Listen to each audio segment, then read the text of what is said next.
ஒரு அம்மா சின்ன வயசில் கணவனை இழந்துட்டாங்க. தன்னுடைய ஒரே மகனை கஷ்டப்பட்டு வளர்க்குறாங்க.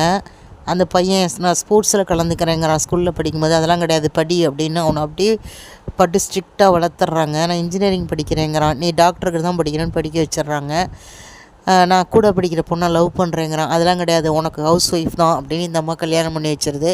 நான் உள்ளூர்லேயே வேலை பார்க்குறேங்கிறான். கிடையாது, நீ வெளிநாட்டுக்கு போன்னு அனுப்பி விட்டுருது. இப்போ கொஞ்சம் வருஷம் கழித்து இந்த அம்மாவுக்கு உடம்பு சரியில்லை. மகனை நீ அதெல்லாத்தையும் விட்டுட்டு வந்து என் கூட இருப்பா கடைசி காலத்தில் அப்படின்னு கேட்குது.